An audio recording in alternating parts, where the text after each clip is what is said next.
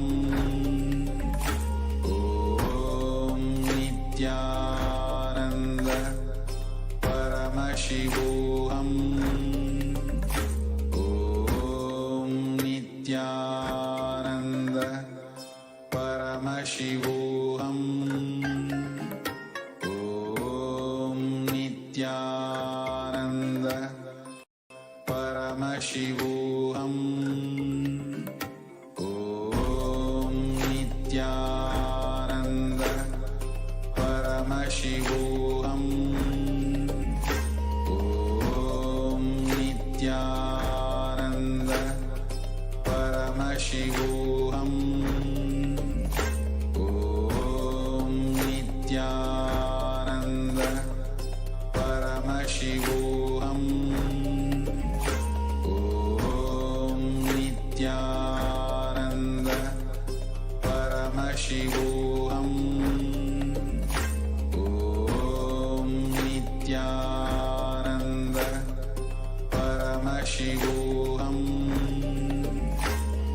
Om Nithyananda. Paramashivoham. Om Nithyananda. Paramashivoham. Om Nithyananda. Paramashivoham. Om Nithyananda. Shivoham. Om Nithyananda. Paramashivoham. Om Nithyananda. Paramashivoham. Om Nithyananda. Paramashivoham. Om Nithyananda. Paramashivoham. Om Nithyananda. Paramashivoham. Om Nithyananda. Paramashivoham. Om Nithyananda. Om Nithyananda. Paramashivoham. Om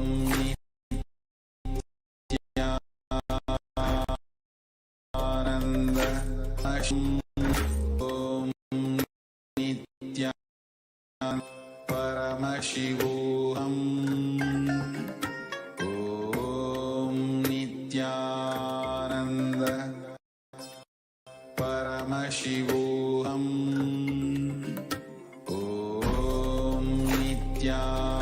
Om Nithyananda. Paramashivoham.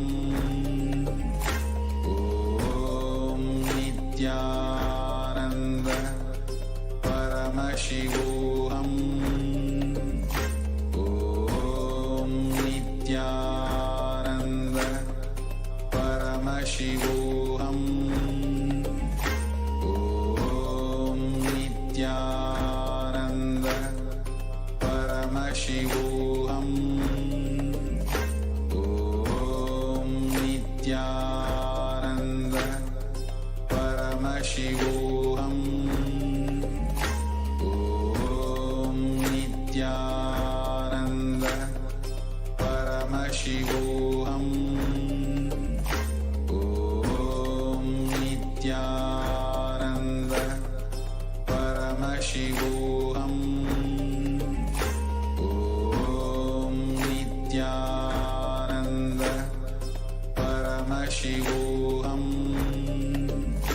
Om Nithyananda. Paramashivoham. Om Nithyananda. Paramashivoham. Om Nithyananda. Paramashivoham. Om Nithyananda. Paramashivoham. Om Nithyananda. Paramashivoham. Om Nithyananda. Paramashivoham. Om Nithyananda. Paramashivoham. Om Nithyananda. Paramashivoham. Om Nithyananda.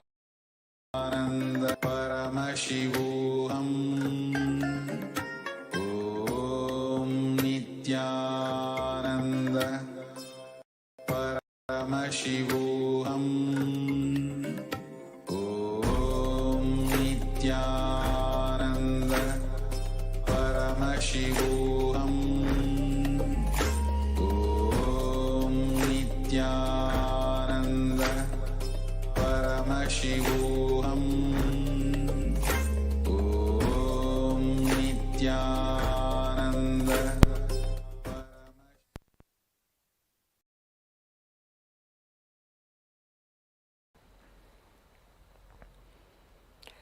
Nithyanandam. So while all the viewers are finishing up with the Mahaparamashivam,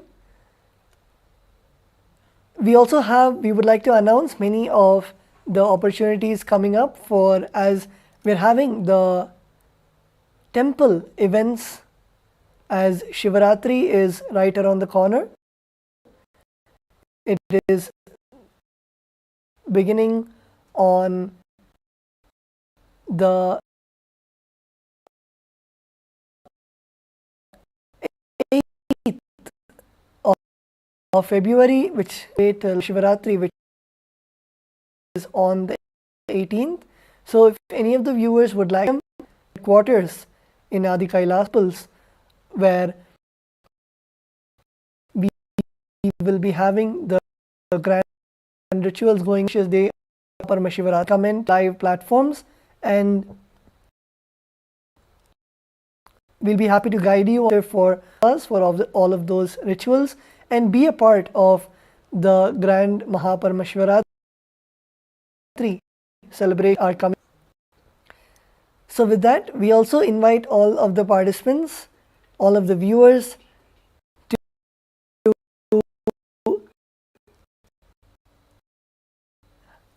engage where various topics of his as many of the viewers know. Currently, there are the main companies which are just laying off employees, and beautiful Hindu system, not context of the spiritual context which Paramashiva gives in the Vedas and Agamas. Paramashiva clearly means even how to conduct the business, how to have the Hindu way of economy, the Hindu strategies, and how you make in an organic Hindu way.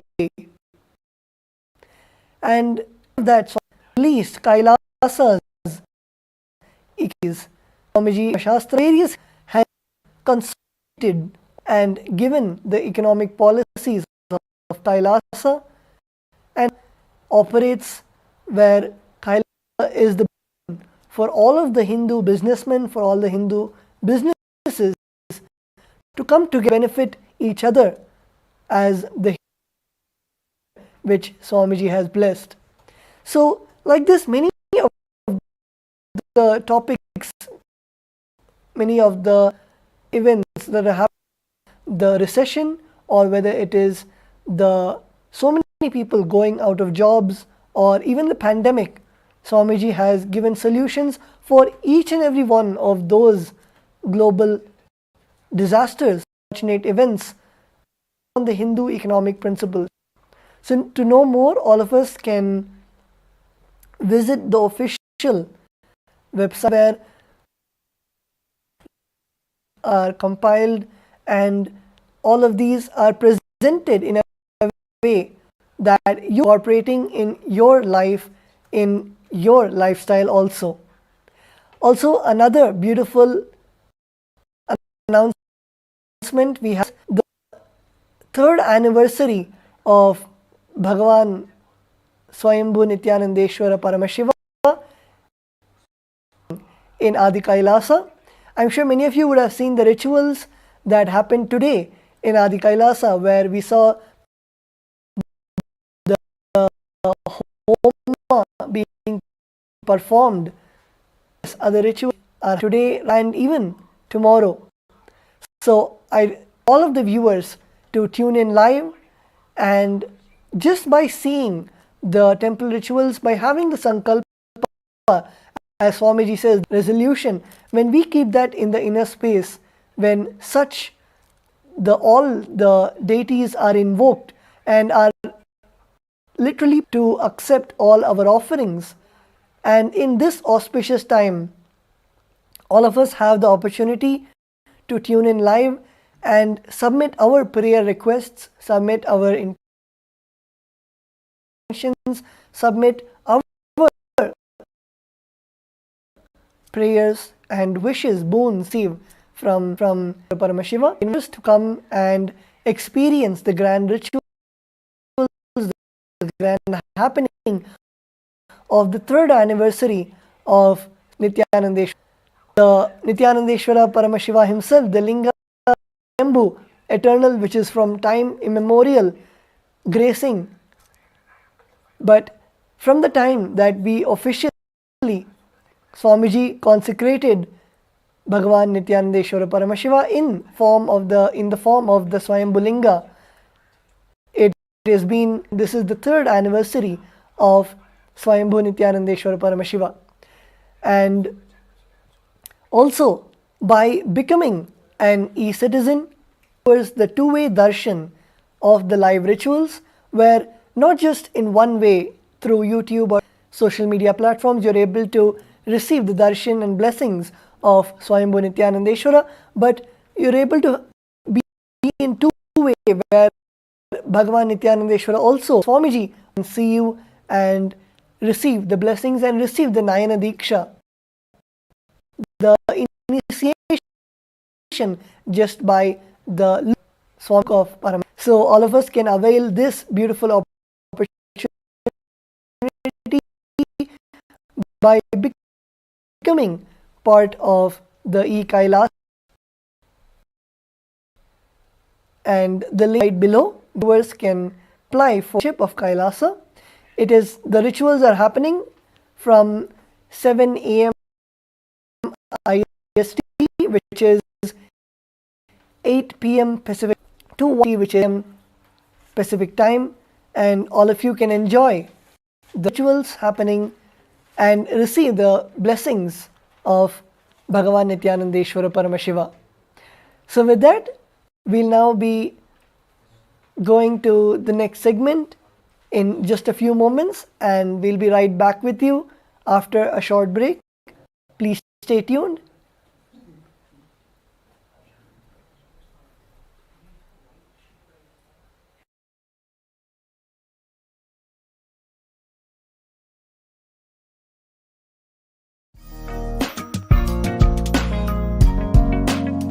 We get you health.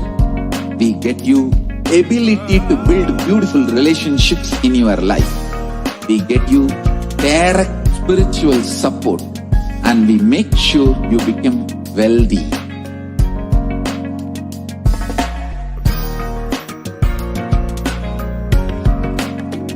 We won't stop giving you just good life.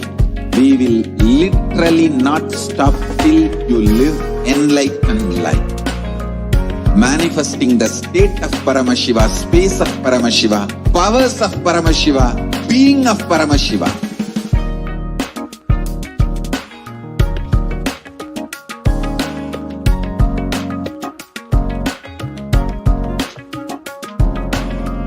Whole world should become e-Kailashian. I want the whole world to know Hindus have something great to contribute to the world.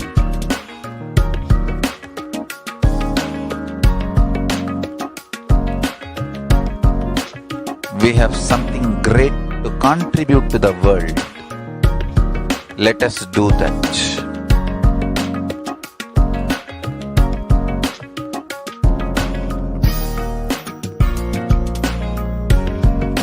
E-Kailasa is proper customized spiritual service helping you to identify your root patterns of suffering. We have perfected the science of helping every individual from every cultural, religious, nationality background.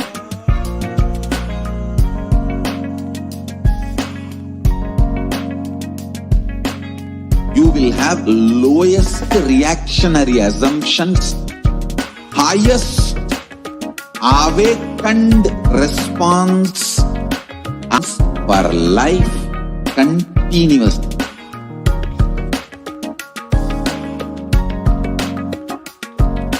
E-Kailasa is enlightenment ecosystem, literally enlightenment itself in your own home, wherever you are.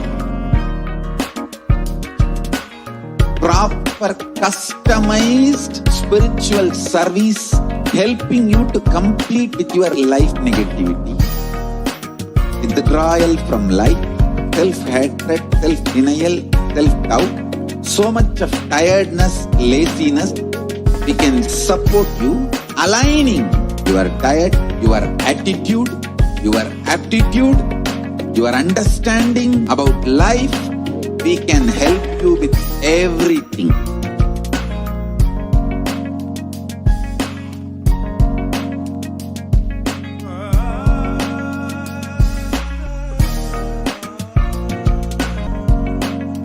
If you are interested in enlightenment to you, if you are not interested, we will explain the whole science, inspire you and make you interested in enlightenment time. We need to cater this enlightenment science to the whole world wherever they are, because enlightenment is the birthright of all human beings. Kailasa is responsible to provide that to all human beings.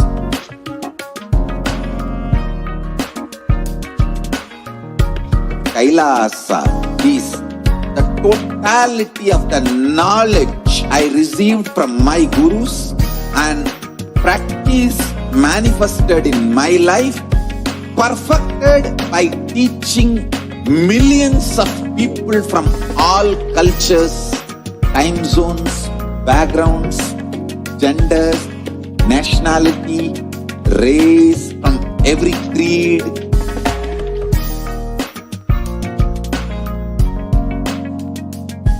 So this absolutely perfected knowledge available to you, served to you in your home without even you moving out of your couch, free of cost.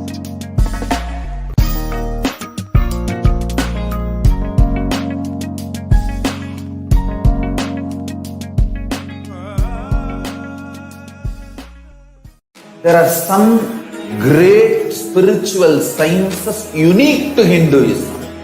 Subtle, otherworldly, but definitive sign. Manifesting the cosmic beings in Archavatara, deities in Nijavatara, living incarnations is possible. Understand? Kriya Pada of Vedas and Agamas, a lot explain the whole science of making the cosmic beings manifest in Archavatara, deities, and Nijavatara, living incarnation, both.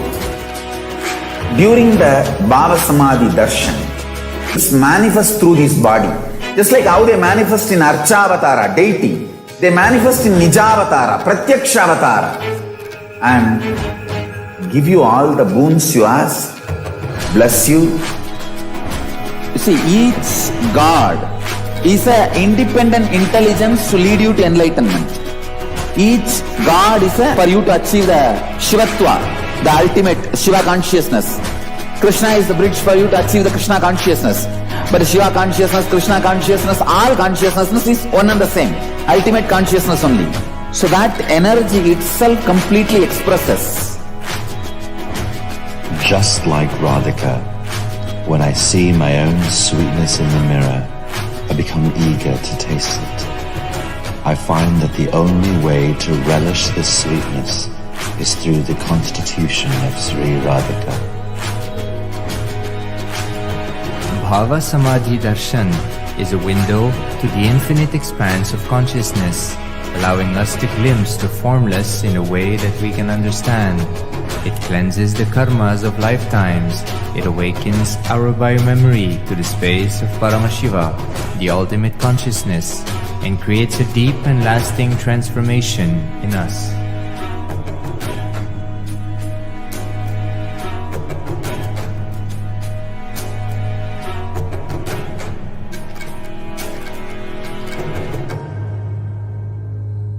A more intelligently connected world leads to a brighter future.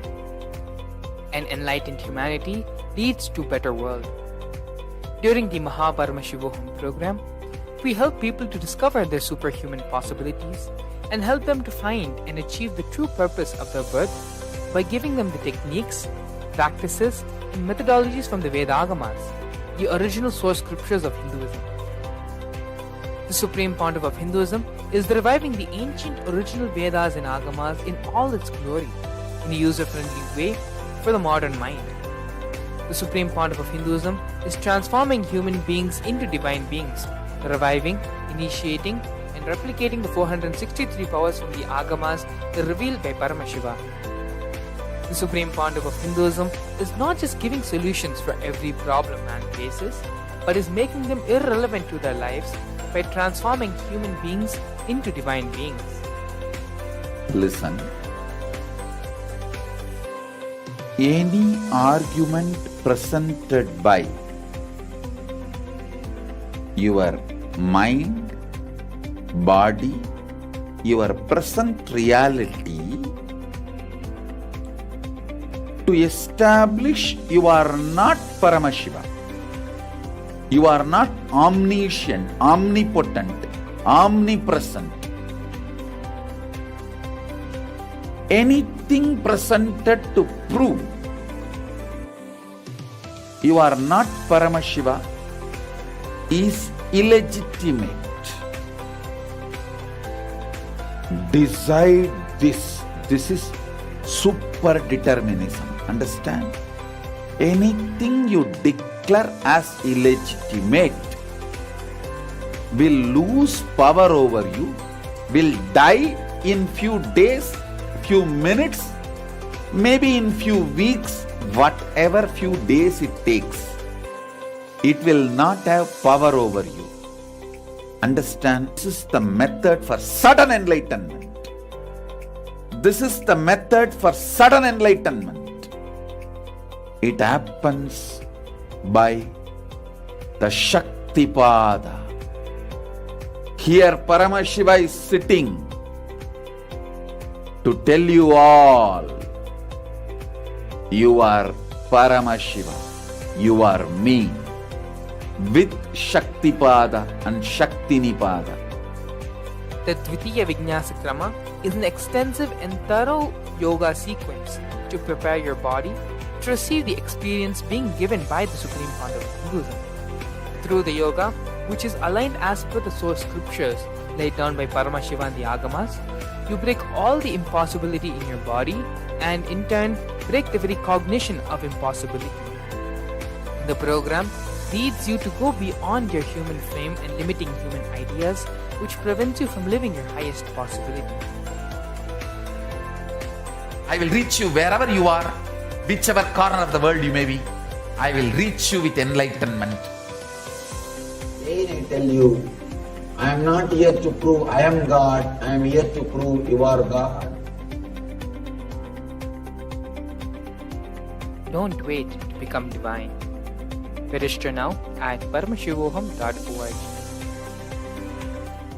There are some great spiritual sciences unique to Hinduism. Subtle, otherworldly, but definitive sign. Manifesting the cosmic beings in Archavatara, deities in Nijavatara, living incarnations is possible. Understand? Kriya Pada of Vedas and Agamas elaborately explain the whole science of making the cosmic beings manifest in Archavatara, deities and Nijavatara, living incarnation, both. During the Bhava Samadhi Darshan, literally those cosmic beings manifest through this body. Just like how they manifest in Archavatara, deity, they manifest in Nijavatara, Pratyakshavatara, and give you all the boons you ask, bless you. You see, each God is an independent intelligence to lead you to enlightenment. Each God is a bridge for you to achieve the Shivatva, the ultimate Shiva consciousness. Krishna is the bridge for you to achieve the Krishna consciousness. But Shiva consciousness, Krishna consciousness, all consciousness is one and the same. Ultimate consciousness only. So that energy itself completely expresses. Just like Radhika, when I see my own sweetness in the mirror, I become eager to taste it. I find that the only way to relish this sweetness is through the constitution of Sri Radhika. Bhava Samadhi Darshan is a window to the infinite expanse of consciousness, allowing us to glimpse the formless in a way that we can understand. It cleanses the karmas of lifetimes. It awakens our biomemory to the space of Paramashiva, the ultimate consciousness, and creates a deep and lasting transformation in us.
you all open all your three eyes. Om Nithyananda Paramashivam.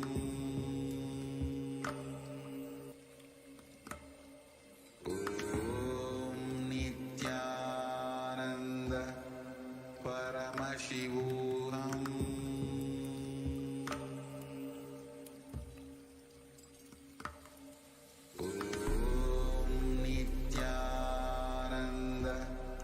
Paramashivam.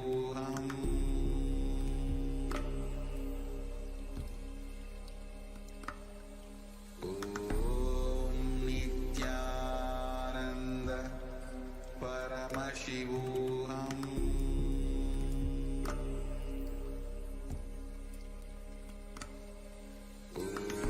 Om Nithyananda Paramashivam.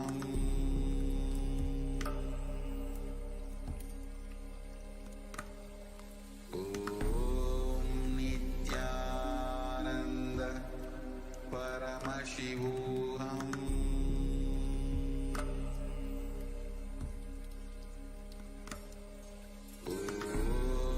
Nithyananda Paramashivam. Om Nithyananda Paramashivam. Paramashivam.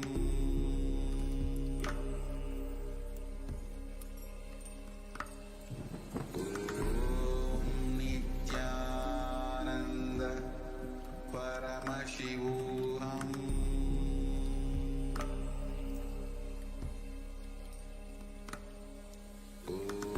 Om Nithyananda Paramashivam.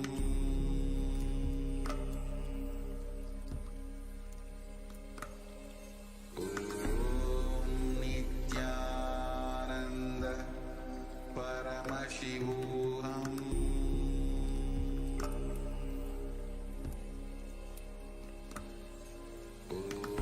Om Nithyananda Paramashivam.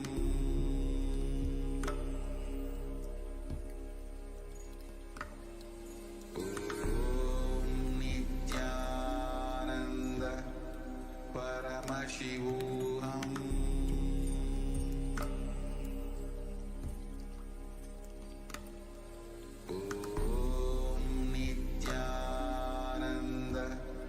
Paramashivam.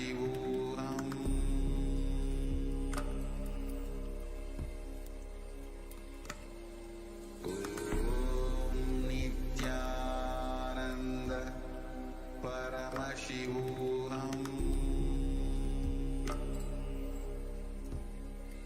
Paramashivam. Om Nithyananda Paramashivam.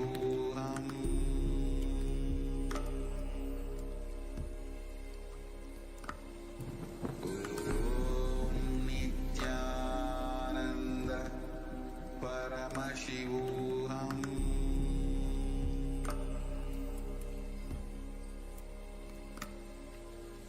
Om Nithyananda Paramashivam.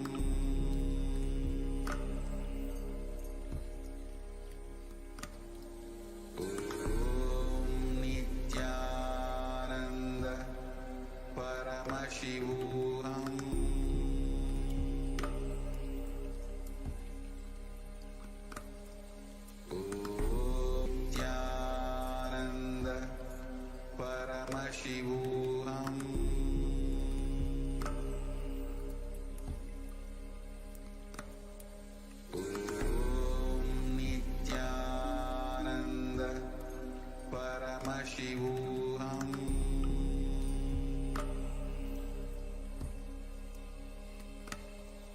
Om Nithyananda Paramashivam.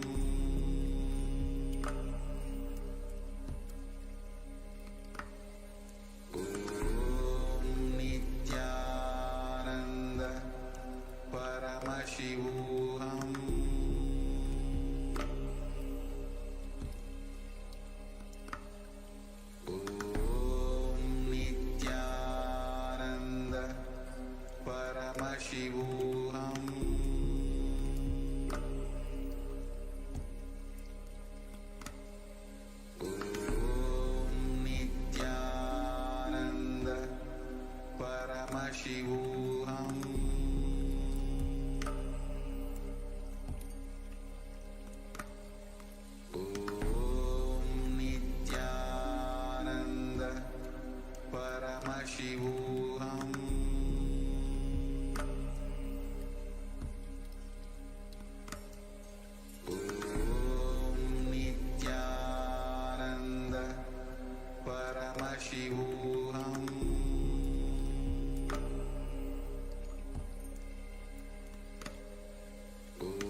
Nithyanandam, we will now be chanting the Dhyana Shloka for Bhagavan Dakshinamurthy. Please sit straight.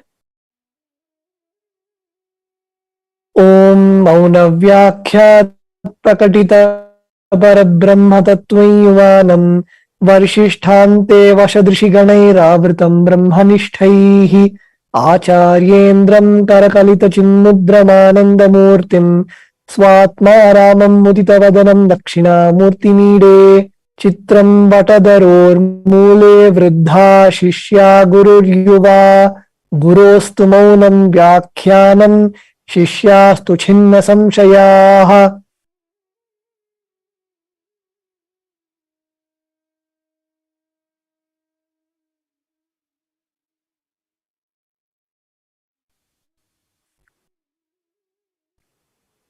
I praise and salute that Dakshinamurti who faces the south, who explains the true nature of the Supreme Brahman, state of silence, who is young in looks, who is surrounded by disciples who are old sages.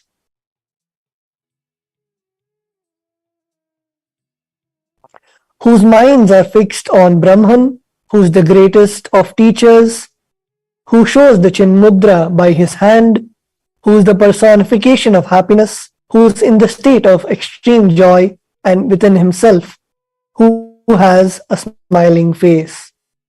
Let us now, with this space of intense gratitude and restful awareness, receive the darshan of our beloved Swamiji in the form of Bhagavan Dakshinamurti.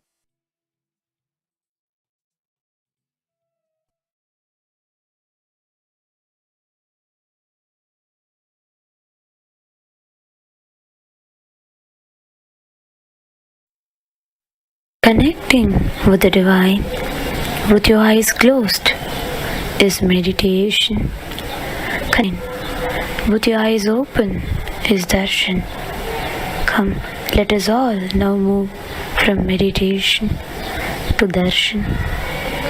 Slowly, very slowly, please open your eyes.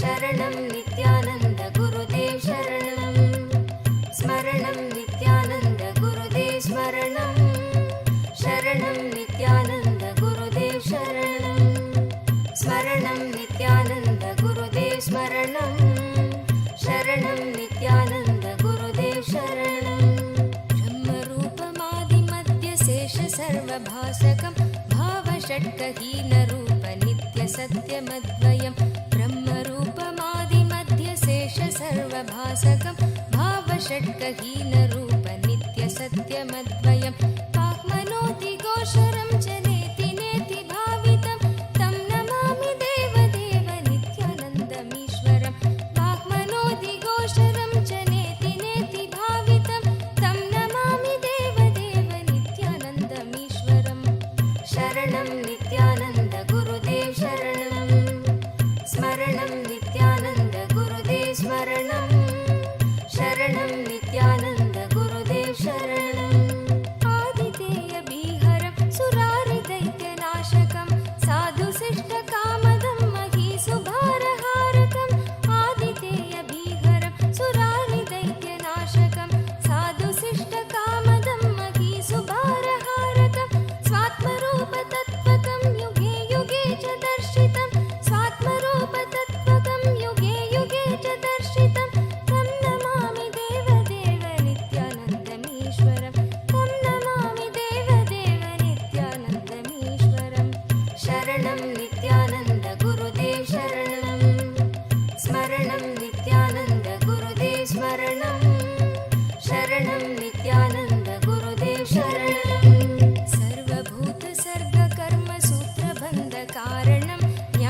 पाप पुण्य तारतम्य साधनं सर्वभूत सर्ग कर्म सूत्र बंध कारण कर्म पाप पुण्य तारतम्य साधनं बुद्धिवास साक्षी रूप सर्व कर्म भासनं तं नमामि देव देव नित्यानन्दमीश्वरं बुद्धिवास साक्षी रूप सर्व कर्म भासनं तं नमामि देव देव नित्यानन्दमीश्वरं तं नमामि देव देव नित्यानन्दमीश्वरं शरणं नित्यानन्द गुरुदेव शरणं स्मरणं नित्यानन्द गुरुदेव स्मरणं शरणं नित्यानन्द गुरुदेव शरणं स्मरणं नित्यानन्द गुरुदेव स्मरणं शरणं नित्यानन्द गुरुदेव शरणं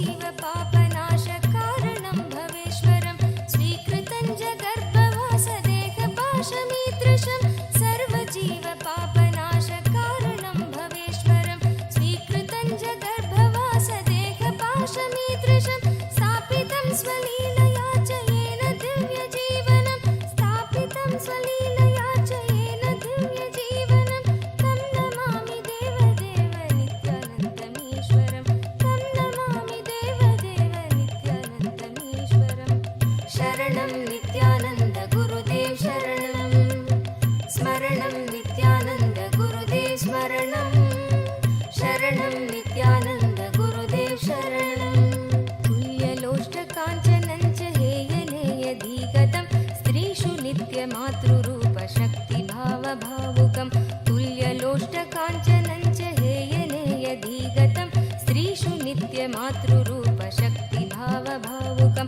ज्ञानभक्तिभुक्तिमुक्तिशुद्धबुद्धिदायकं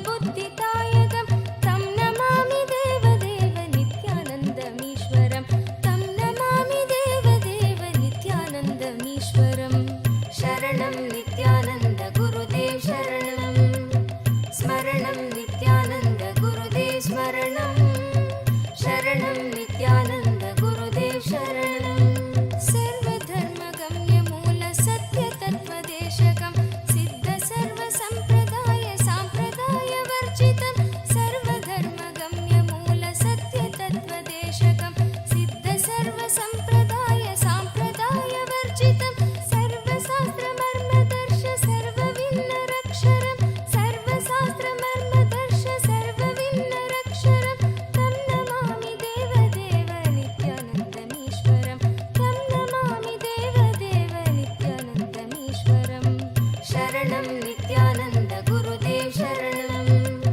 स्मरणं नित्यानन्द गुरुदेव स्मरणं शरणं नित्यानन्द गुरुदेव शरणं स्मरणं नित्यानन्द गुरुदेव स्मरणं शरणं नित्यानन्द गुरुदेव शरणं चारुदर्शकालिकासु गीतचारुगायकं कीर्तनेषु मत्तवच्च नित्यभावविह्वलं चारुदर्शकालिकासु गीतचारुगायकं कीर्तनेषु मत्तवच्च नित्यभावविह्वलं सूपदेशदायकं हि शोकतापवारकं तं नमामि देव देव नित्यानन्दमीश्वरं सूपदेशदायकं हि शोकतापवारकं तं नमामि देव देव नित्यानन्दमीश्वरं शरणं नित्यानन्द गुरुदेव शरणं स्मरणं नित्यानन्द गुरुदेव स्मरणं शरणं नित्यानन्द गुरुदेव शरणं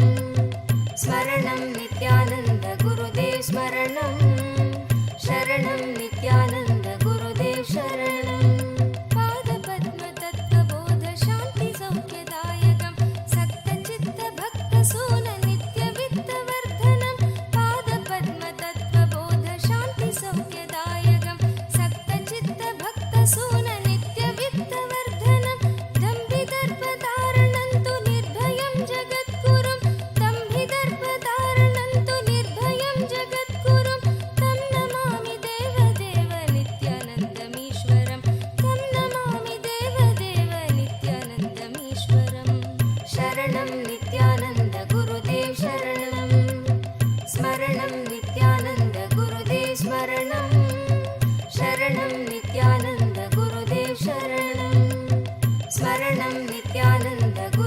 स्मरणं शरणं नित्यानन्द गुरुदेव शरणं पञ्चवर्ष बालभावयुक्तहंसरूपिणं सर्वलोकरञ्जनं भवाब्धिसङ्गभञ्जनं पञ्चवर्ष बालभावयुक्तहंसरूपिणं सर्वलोकरञ्जनं भवाब्धिसङ्गभञ्जनं शान्तिसौख्यसद्मजीवजन्मभीतिनाशनं तं नमामि देवदेव नित्यानन्दमीश्वरं शान्तिसौख्यसद्मजीवजन्मभीतिनाशनं तं नमामि देवदेव नित्यानन्दमीश्वरं शरणं नित्यानन्द गुरुदेव शरणं स्मरणं नित्यानन्द गुरुदेव स्मरणं शरणं नित्यानन्द गुरुदेव शरणं स्मरणं नित्यानन्द गुरुदेव स्मरणं शरणं नित्यानन्द गुरुदेव शरणं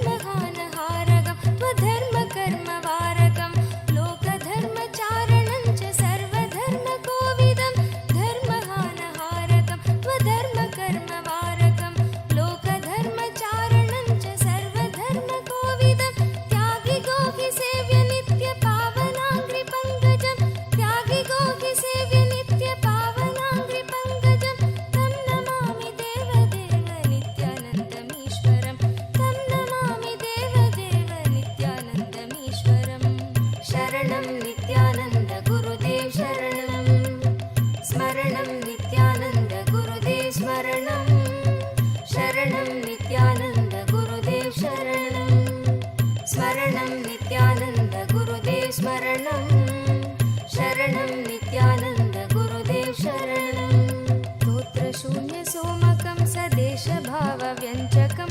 नित्यपाठकस्य वै विपत्तिपुञ्जनाशकं स्तोत्रशून्यसोमकं सदेशभावव्यञ्जकं नित्यपाठकस्य वै विपत्तिपुञ्जनाशकं स्यात् कदापि जापयागयोगभोगसौलभं दुर्लभं तु नित्यानन्द रागभक्तिभावनं स्यात् कदापि जापयागयोगभोगसौलभं दुर्लभं तु नित्यानन्द रागभक्तिभावनं शरणं नित्यानन्द गुरुदेव शरणं स्मरणं नित्यानन्द गुरुदेव स्मरणं शरणं नित्यानन्द गुरुदेव शरणं स्मरणं नित्यानन्द गुरुदेव स्मरणं शरणं नित्यानन्द गुरुदेव शरणं स्तोत्रशून्यसोमकं सदेशभावव्यञ्जकं नित्यपाठकस्य वै विपत्तिपुञ्जनाशकं स्तोत्रशून्यसोमकं सदेशभावव्यञ्जकं नित्यपाठकस्य वै विपत्तिपुञ्जनाशकं स्यात् कदापि जापयागयोगभोगसौलभं स्यात् कदापि जापयागयोगभोगसौलभं दुर्लभं तु नित्यानन्द रागभक्तिभावनं दुर्लभं तु नित्यानन्द रागभक्तिभावनं शरणं नित्यानन्द गुरुदेव शरणं स्मरणं नित्यानन्द गुरुदेव स्मरणं शरणं नित्यानन्द गुरुदेव शरणं स्मरणं नित्यानन्द गुरुदेव स्मरणं शरणं नित्यानन्द गुरुदेव शरणं शरणं नित्यानन्द गुरुदेव शरणं स्मरणं नित्यानन्द गुरुदेव स्मरणं शरणं नित्यानन्द गुरुदेव शरणं स्मरणं नित्यानन्द गुरुदेव स्मरणं शरणं नित्यानन्द गुरुदेव शरणं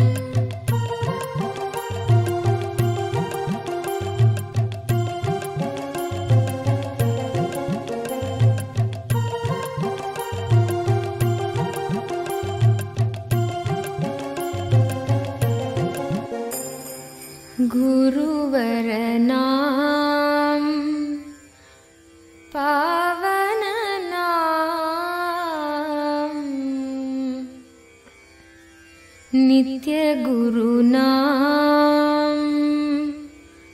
गुरु नानक नाम गुरुवर नाम पावन नाम गुरुवर नाम पावन नाम गुरुवर नाम पावन नाम गुरुवर नाम पावन नाम नित्य गुरु नाम गुरु नानक नाम नित्य गुरु नाम गुरु नानक नाम नित्य गुरु नाम गुरु नानक नाम नित्य गुरु नाम गुरु नानक नाम गुरुवर नाम पावन नाम गुरुवर नाम पावन नाम नित्य गुरु नाम गुरु नानक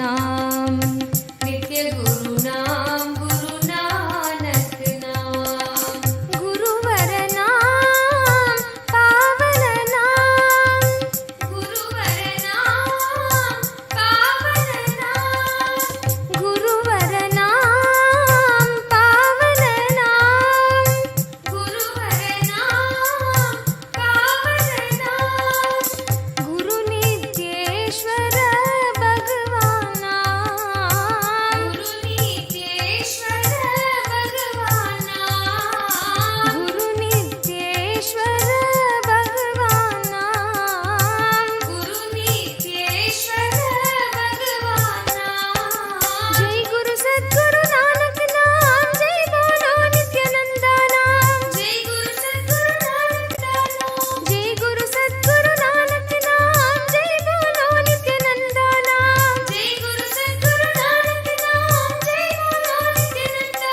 नाम नित्य गुरु नाम गुरु नानक नाम नित्य गुरु नाम गुरु नानक नाम नित्य गुरु नाम गुरु नानक नाम नित्य गुरु नाम गुरु नानक नाम गुरुवर नाम पावन नाम गुरुवर नाम पावन नाम नित्य गुरु नाम गुरु नानक नाम नित्य गुरु नाम गुरु नानक नाम गुरुवर नाम पावन नाम गुरुवर नाम पावन नाम गुरु नित्येश्वर भगवाना गुरु नित्येश्वर भगवाना जय गुरु सद्गुरु नानक नाम जय बोलो नित्यानंदा नाम जय गुरु सद्गुरु नानक नाम जय बोलो नित्यानंदा नाम नित्य गुरु नाम गुरु नानक नाम नित्य गुरु नाम गुरु नानक नाम गुरुवर नाम पावन नाम गुरुवर नाम पावन नाम नित्य गुरु नाम गुरु नानक नाम नित्य गुरु नाम गुरु नानक नाम गुरुवर नाम पावन नाम गुरुवर नाम पावन नाम नित्य गुरु नाम गुरु नानक नाम नित्य गुरु नाम गुरु नानक नाम गुरुवर नाम पावन नाम गुरुवर नाम पावन नाम गुरुवर नाम पावन नाम गुरुवर नाम पावन नाम गुरु नित्येश्वर गुरु नित्येश्वर भगवाना गुरु नित्येश्वर भगवान गुरु नित्येश्वर भगवाना जय गुरु सद्गुरु नानक नाम जय बोलो नित्यानंदा नाम जय गुरु सद्गुरु नानक नाम जय बोलो नित्यानंदा नाम जय गुरु सद्गुरु नानक नाम जय बोलो नित्यानंदा नाम जय गुरु सद्गुरु नानक नाम जय बोलो नित्यानंदा नाम नित्य गुरु नाम गुरु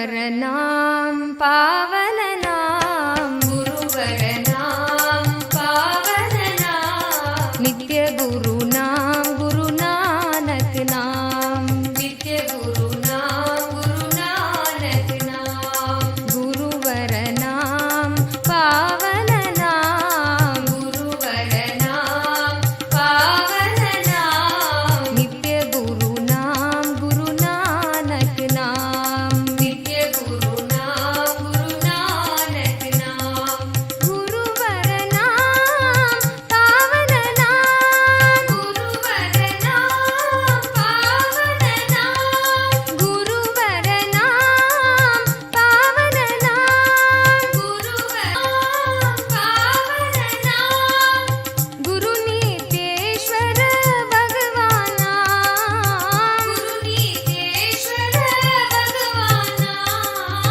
गुरुनीतेश्वर भगवाना गुरुनीतेश्वर भगवाना जय गुरु सद्गुरु नानक नाम जय बोलो नित्यानंदा नाम जय गुरु सद्गुरु नानक नाम जय बोलो नित्यानंदा नाम जय गुरु सद्गुरु नानक नाम जय बोलो नित्यानंदा सद्गुरु नानक नाम जय बोलो नित्यानंदा नाम नित्य गुरु नाम गुरु नानक नाम गुरु नानक नाम नित्य गुरु नाम गुरु नानक नाम नित्य गुरु नाम गुरु नानक नाम गुरुवरनां पावननां गुरुवरनां पावननां नित्य गुरुनां गुरुनानक नाम नित्य गुरुनां गुरुनानक नाम गुरुवरनां पावननां गुरुवरनां पावननां गुरुनीतेश्वर भगवाना गुरुनीतेश्वर भगवाना जय गुरु सद्गुरु नानक नाम जय बोलो नित्यानंदा नाम जय गुरु सद्गुरु नानक नाम जय बोलो नित्यानंदा नाम नित्य गुरु नाम गुरु नानक नाम नित्य गुरु नाम गुरु नानक नाम नित्य गुरु नाम गुरु नानक नाम नित्य गुरु नाम गुरु नानक नाम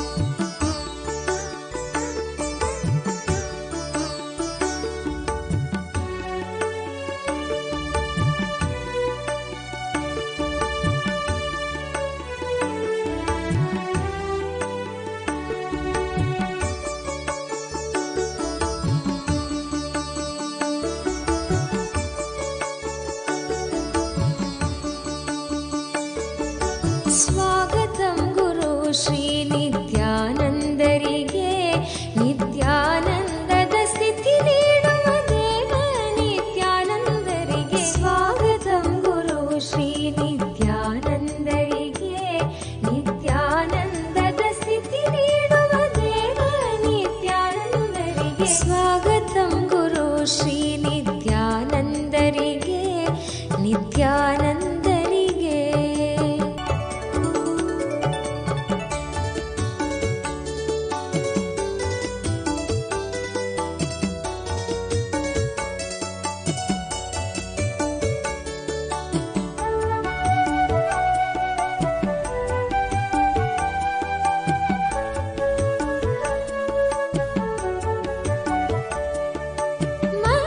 ಮಧ್ವಾಚಾರ್ಯರಿಗೆ ವ್ಯಾಸತೀರ್ಥರಿಗೆ ಮಧ್ವಾಚಾರ್ಯರಿಗೆ ವ್ಯಾಸತೀರ್ಥರಿಗೆ ಶ್ರೀ ಜಯತೀರ್ಥಾನಂದ ತೀರ್ಥ ಶ್ರೀಪಾದರಾಯರಿಗೆ ಶ್ರೀ ಜಯತೀರ್ಥಾನಂದ ತೀರ್ಥ ಶ್ರೀಪಾದರಾಯರಿಗೆ ಸ್ವಾಗತಂ ಗುರು ಶ್ರೀ ನಿತ್ಯಾನಂದರಿಗೆ ನಿತ್ಯಾನಂದದ ಸ್ಥಿತಿ ನೀಡುವ ದೇವ ನಿತ್ಯಾನಂದರಿಗೆ ಸ್ವಾಗತಂ ಗುರು ಶ್ರೀ ನಿತ್ಯಾನಂದರಿಗೆ ಸ್ವಾಗತಂ ಗುರು ನಿತ್ಯಾನಂದರಿಗೆ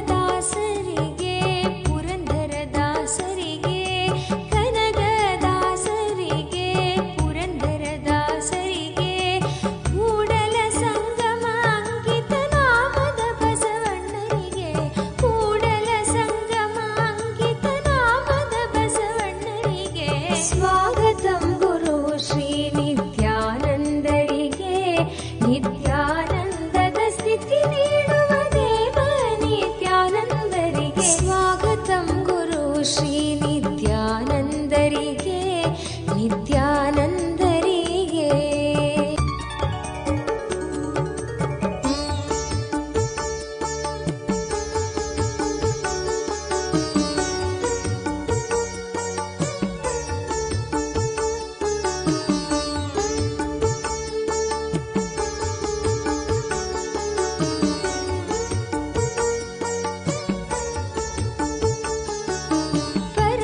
परमहंसरिगे परमदयाळुविगे परमहंसरिगे परमदयाळुविगे नित्य ध्याನದ ದೀಕ್ಷೆಯನ್ನು ನೀಡಿದ ನಿತ್ಯಾನಂದರಿಗೆ ನಿತ್ಯ ಧ್ಯಾನದ ದೀಕ್ಷೆಯನ್ನು ನೀಡಿದ ಸ್ವಾಗತಂ ಗುರು ಶ್ರೀ ನಿತ್ಯಾನಂದರಿಗೆ ನಿತ್ಯಾನಂದದ ಸ್ಥಿತಿ ನೀಡುವ ದೇವ ನಿತ್ಯಾನಂದರಿಗೆ ಸ್ವಾಗತಂ ಗುರು ಶ್ರೀ ನಿತ್ಯಾನಂದರಿಗೆ ನಿತ್ಯಾನಂದರಿಗೆ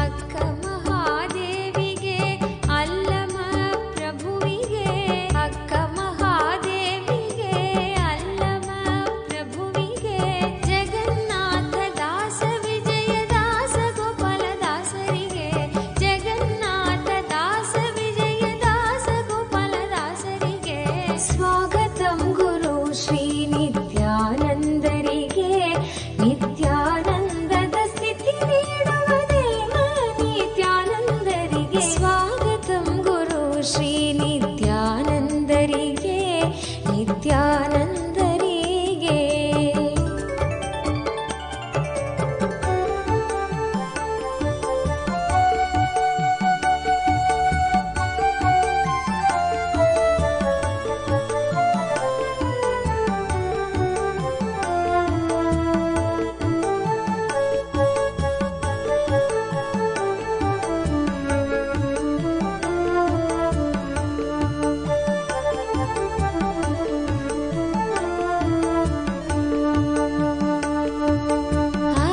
ಆನಂದೇಶ್ವರಗೆ ಆನಂದೇಶ್ವರಿಗೆ ಆನಂದೇಶ್ವರಗೆ ಆನಂದೇಶ್ವರಿಗೆ ಆಲದ ಮರದಡಿ ಕುಳಿತಿರುವಂತ ದಕ್ಷಿಣಾಮೂರ್ತಿಗೆ ಆಲದ ಮರದಡಿ ಕುಳಿತಿರುವಂತ ದಕ್ಷಿಣಾಮೂರ್ತಿಗೆ ಸ್ವಾಗತಂ ಗುರು ಶ್ರೀ ನಿತ್ಯಾನಂದರಿಗೆ ನಿತ್ಯಾನಂದದ ಸ್ಥಿತಿ ನೀಡುವ ದೇವ ನಿತ್ಯಾನಂದರಿಗೆ ಸ್ವಾಗತಂ ಗುರು ಶ್ರೀ ನಿತ್ಯಾನಂದರಿಗೆ ನಿತ್ಯಾನಂದರಿಗೆ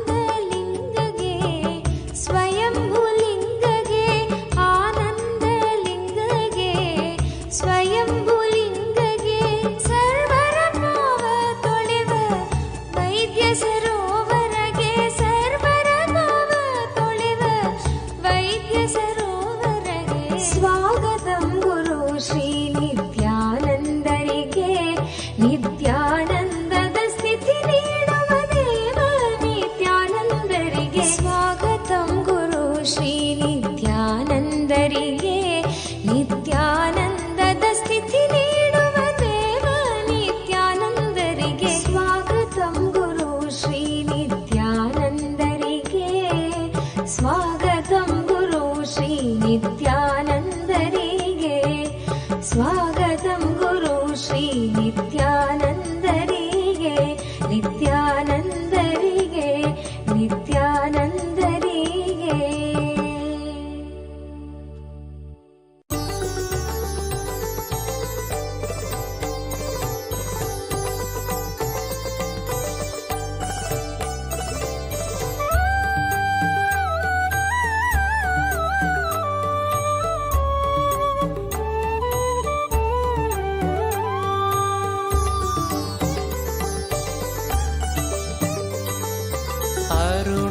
அருணாச்சல சிவனே நித்ய அருணாச்சல சிவனே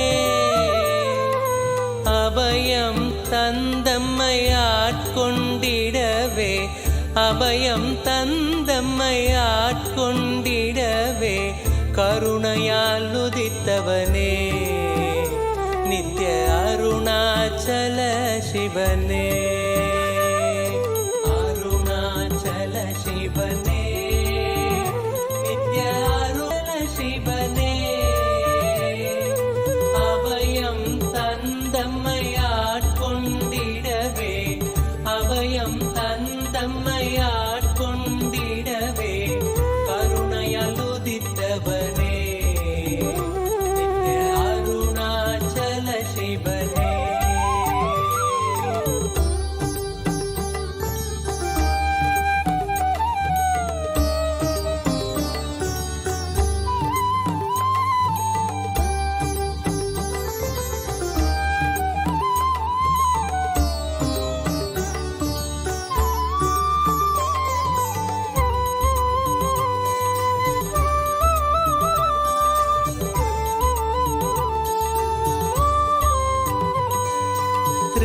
யுக அக்னி த்ரேதையில் மாணிக்கம் துவாபரத்தாமிரமாம் உயர் துவாபரத்தாமிரமாம் கலியுகம் உய்ய அருணாச்சல இந்த கலியுகம் உய்ய அருணாச்சல திரு மலையன எழுந்தவனே நித்ய அருணாச்சல சிவனே அருணாச்சல சிவனே நித்ய அருணாச்சல சிவனே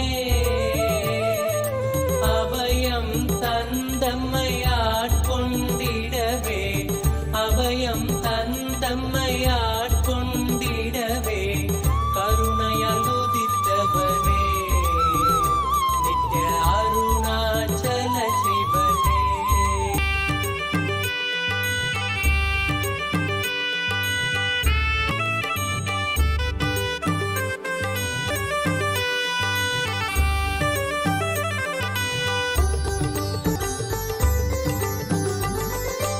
உன்முகம்பு மலர்ந்திட ஆனந்தம் தருபவனே நித்ய ஆனந்தம் தருபவனே கல்மணம் தாண்டியுன் இன்முகம் நினைந்திட கல்மண்டியுன் இன்முகம் நினைந்திட முக்தி அளிப்பவனே நித்ய அருணாச்சல சிவனே அருணாச்சல சிவனே நித்ய அருணாச்சல சிவனே அபயம் தந்தம்மையாட்கொண்டிடவே அபயம் தந்தம்மையாட்கொண்டிடவே கருணையால் உதித்தவனே நித்ய அருணாச்சல சிவனே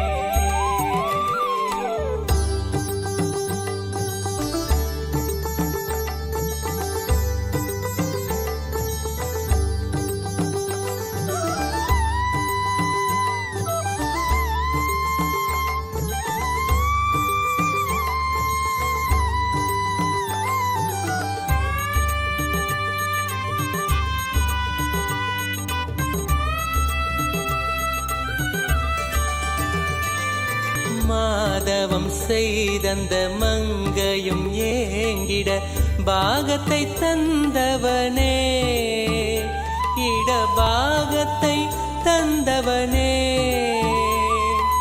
வேண்டிடும் அன்பரை காத்திடவே இங்கு வேண்டிடும் அன்பரை காத்திட மானுட வேடம் பூண்டவனே நித்ய அருணாச்சல சிவனே அருணாச்சல சிவனே நித்ய அருணாச்சல சிவனே அபயம் தந்தம்மையாட்கொண்டிடவே அபயம் தந்தம்மையாட்கொண்டிடவே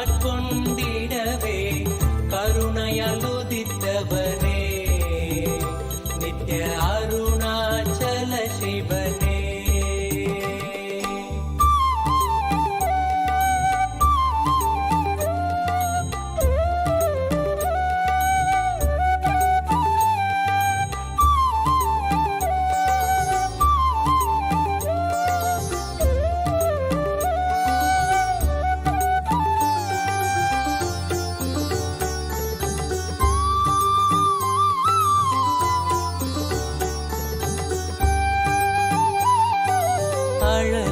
அழலுருவாகினும் அடி தோளும் மாந்தரை நிழலென காப்பவனே, குளிர் நிழலென காப்பவனே, நிறை முழுதாக இப்பிறவியை மாற்றியே, நிறை முழுதாக இப்பிறை மாற்றியே இறைநிலை தருபவனே, நித்ய அருணாச்சல சிவனே. அருணாச்சல சிவனே, நித்ய அருணாச்சல சிவனே, அபயம் தந்தம்மையாட்கொண்டிடவே, அபயம் தந்தம்மையாட்கொண்டிடவே கருணையால் உதித்தவனே, சிவனே.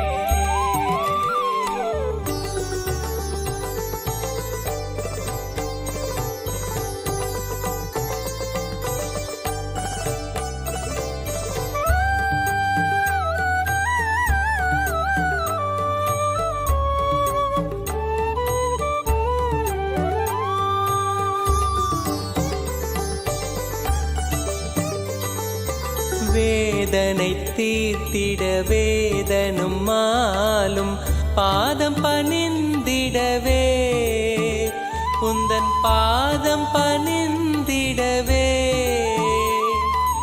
ஆதியும் அந்தமில்லாதந்த ஜோதி, ஆதியும் அந்தமில்லாதந்த ஜோதியின் ரூபம் தரித்தவனே, நித்ய அருணாச்சல சிவனே.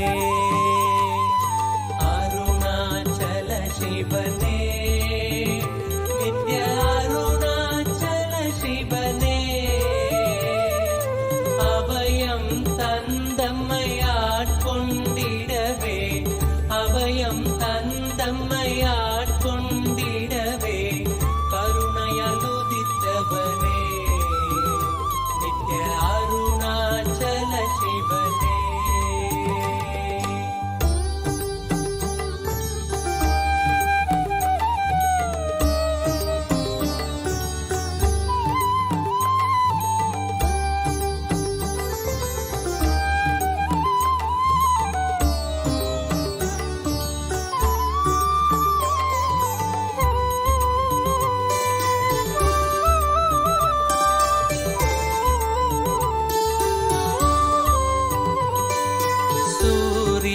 சந்திரர் வைரவர் விஞ்ஞயர் என் திசையோகியரும், உயர் என் திசையோகியரும், நித்ய ஆனந்தராய் நினைந்தே உனை அடைந்திடும், ஆனந்தராய் நினைந்தே உனை அடைந்திடும் ஹரஹர சிவ சிவனே, நித்ய அருணாச்சல சிவனே.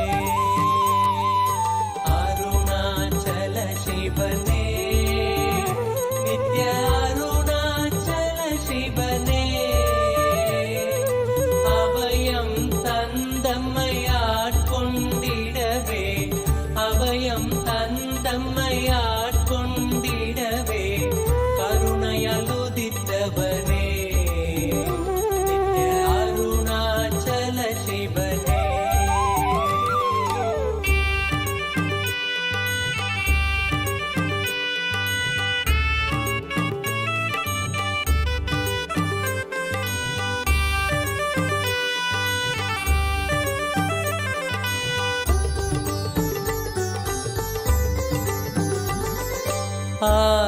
ஆலமிடற்றினில் கட்டிய நாதனே, காலனை வென்றவனே,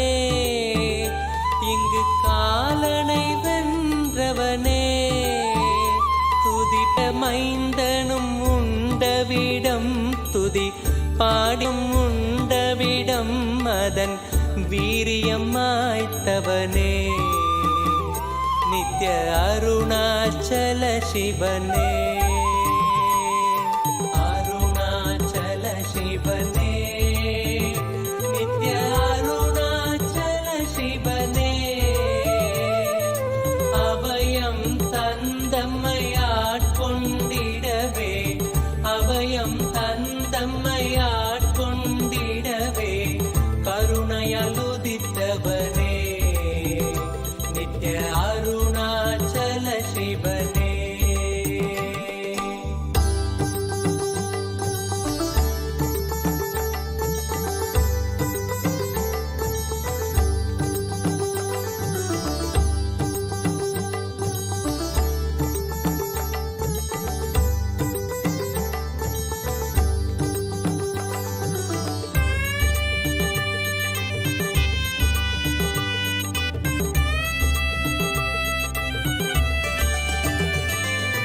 தேடியும் பாதங்கள் நாடிட ஓடும் எண்ணங்கள் மாய்த்தவனே ஓடும் எண்ணங்கள் மாய்த்தவனே